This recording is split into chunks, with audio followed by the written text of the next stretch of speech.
That's it. Andy Griffith's no longer with us. Time goes by that fast. I'm reminiscing about the Andy Griffith Show, and the Andy Griffith Show is historic as far as I'm concerned. First off, I saw it when I was a kid, and as a kid, when I watched Andy Griffith, that's when TV was bigger than life. Andy Griffith was talking to Opie, and I could see my father talking to me, and I could get the correlation. Even as a kid, it's like, I get it, I get it. Dad is teaching son, dad loves son, dad and son are all together. I understand how this works. This makes perfect sense. And then to kind of watch the show as I'm older and hearing all the different documentaries about it and stuff like that, and remembering how they did things at a slow pace and took their time, it kind of reminded me of like a delicious coffee with a nice, smooth brew, and you just savor it and enjoy it and bask in it, and it's just rich and delicious and thick and classy and classic. And some of the different ways that he showed people skills on that show in his character, I thought was classic.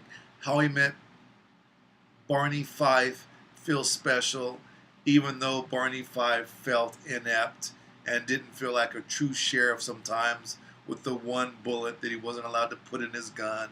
And then Aunt B would go through her pity parties thinking sometimes that she's not as special as she'd like to be, and that's always challenging to think that your only duty on life is just to take care of Andy and Opie. Come to find out, she had romantic interests. She met a special butler one time. She had some other people, so they gave her character a little more dimension.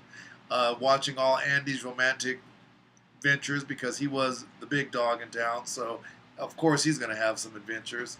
And to see the way he dealt with his son, it was perfect. Because yes, Opie got spankings, like of course he should, but by the same token, Opie got taught with inspirational thoughts. Like one time, he was kind of feeling that he didn't have to listen to the teacher because she was new and he missed his old teacher.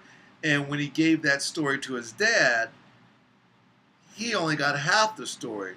So his dad, since it was put so ambiguously and so cryptically, he agreed on what he thought he heard.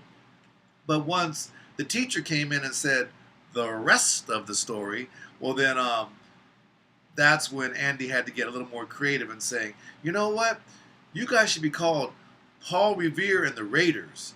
And you know what Paul Revere and the Raiders do? They study and they think and they try to relive history. And then the way he brought the story up, even Barney Fife was like, tell me more, tell me more. You know, you're not going to leave us hanging.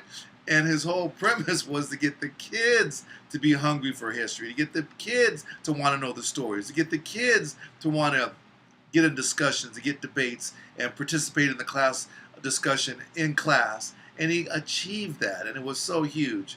And then, of course, he did Matlock. Okay, nothing to sneeze at. Matlock was good. I'm not going to say it wasn't, but you give the Andy Griffith Show an A++. You can give Matlock an A or a A- or B+. I mean, it was good. Nothing was wrong with it. It was a good show. But it was not Andy Griffith. That, to me, is almost like a historical show. I remember TV Guide putting Andy Griffith in the top 8 fathers. I think Bill Cosby got father number 1. But you could see Andy Griffith being one of the top fathers because he was smooth. And he got angry, and he did lay his foot down. By the same token, 90% of the time, he was even-tempered, and he definitely took care of things and got business taken care of. And I just think that we're definitely going to miss Andy Griffith. It's going to be a trip not having him around. And I don't know, when everything's said and done,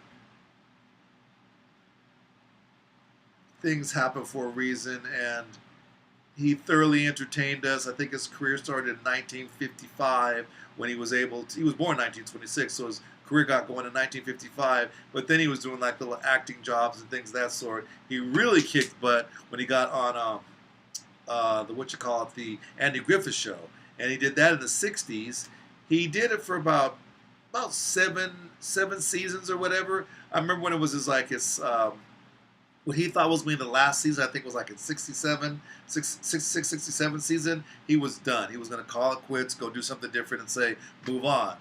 But evidently they probably had one of those negotiating tables or whatever, and they wrote down a figure and then slid it across the table, and then he probably picked it up and said, well, yeah, I guess I could do one more season.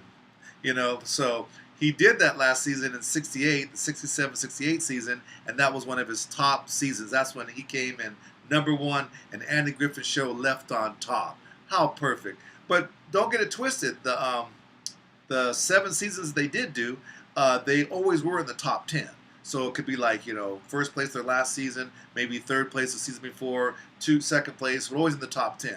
But anyways, we're going to miss Andy Griffith. He entertained us thoroughly. He definitely has a historical part in our heart when it comes to TV reruns and TV shows you want to see. That is one of the ones that's a classic. Now I'm jonesing to see some episodes. So, yeah, buddy, that era has passed. So, moving on. Give us some comments on some of the memories you had and some of the things you remember, and just anything special you want to share to the thought and the amazement that he's no longer with us. That'd be great. Anyways, we'll talk to you later. Thanks for tuning in. Bye-bye.